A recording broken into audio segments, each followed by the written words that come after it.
In the 2 weeks since the death of George Floyd, we've seen protests in the Twin Cities, around the nation, and around the world.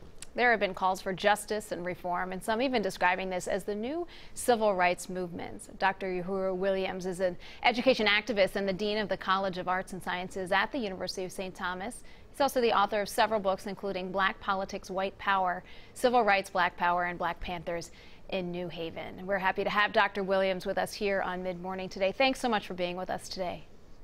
My pleasure. Thanks for having me. Yeah. So, Dr. Williams, you are the dean now, but your background, of course, is in history. Can you talk a little bit about sort of what's happening right now compared to what had happened in the United States in the 1960s?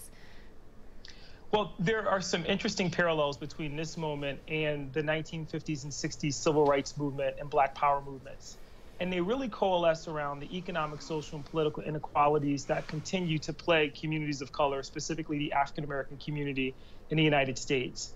And it also calls upon us to understand the difference between mass mobilizing and mass organizing movements. So most of us see a triggering event like George Floyd, and we see that akin to the Montgomery bus boycott. But there also is, in the background of this, organizations that have been organizing around these issues, mobilizing around these issues, and seeking an opportunity to express these concerns. And when they come together, you get moments like this where there's now this national outcry, not just about what happened here in Minneapolis, but these structural inequalities and why they continue to dominate our society and culture. Let's go a little deeper on that, because if you did not have the work being done in this area over the last 20 years at a minimum, would the protest, this moment we're seeing, would it be as effective of a combination, perhaps a spark, a catalyst to change? Absolutely not. They work in concert. I'll give you an example. Many of the protesters are taking a knee. They're taking that from Colin Kaepernick, and that controversy goes back to 2017. We can think about that in very similar to the Olympic protests that took place in 1968, where they were expressing solidarity with what they saw happening on the domestic landscape here in the United States. So these things work in concert. We could talk about Trayvon Martin back in 2012, but we could also talk about the battle to deal with mass incarceration in the United States, the national conversation around housing, healthcare disparities. They tend to work in concert. No movement is ever occurs in isolation. They build. And if you're able to see the through lines, then you can make those connections and really understand what the locus of the movement is. Looking back on history and then comparing it to right now, do you have hope that there will be some sort of change, not just change to breaking down the structural racism, but to people's individual racisms? I probably haven't been this hopeful in a long time. I think what we're seeing now, and if you look at who's out protesting in the streets, that's significant. If you look at the way that these conversations are being formed and moving beyond questions of criminal justice to health disparities, food deserts, and other issues, that's important. And really, as a supporter of incremental change, ultimately, at the end of the day, we want to credit some of the things that happened this time that we haven't seen in the past. The immediate firing of the 4 officers involved in the Floyd incident was significant. That shows growth. And I know that wasn't satisfactory to people, but that was growth. We now find ourselves in a position where we have a injunction, temporary injunction about the use of chokeholds and a duty to report and other things coming out of Minneapolis. And then this national conversation, not just about policing, but dealing with racial inequality in our country, large writ. All those things should cause us to be hopeful. It's also a moment where I think it's important for us to recognize and to celebrate the fact that this is something that's transcending national boundaries. So you have people looking at the situation here in the United States, but also talking about racial inequality in their own countries. So we're seeing this in Sydney, Australia, and Paris, France, and London, England.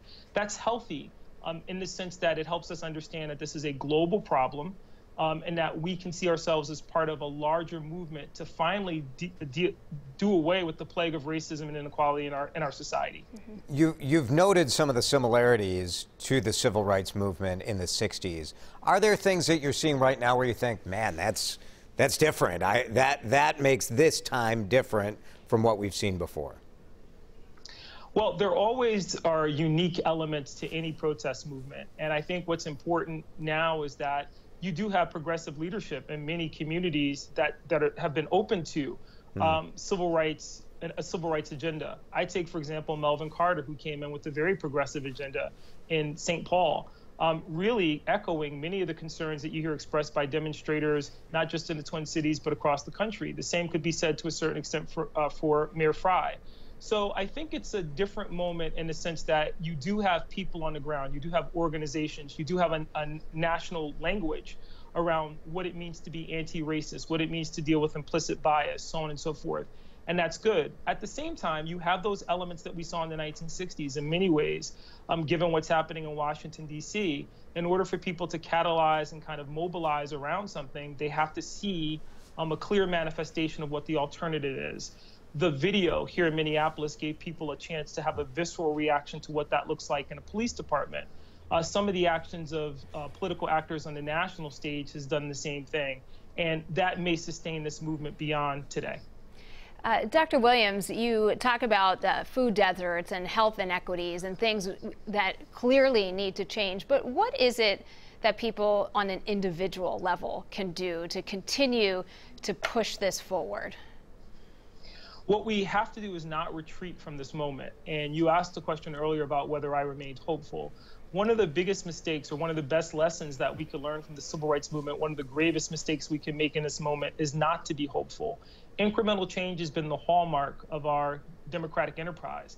And at the end of the day, if we can think concretely about how we can make individual changes in our communities, in our homes, in our places of work, and our places of worship, we position ourselves to be in a much better place the next time something like this manifests itself.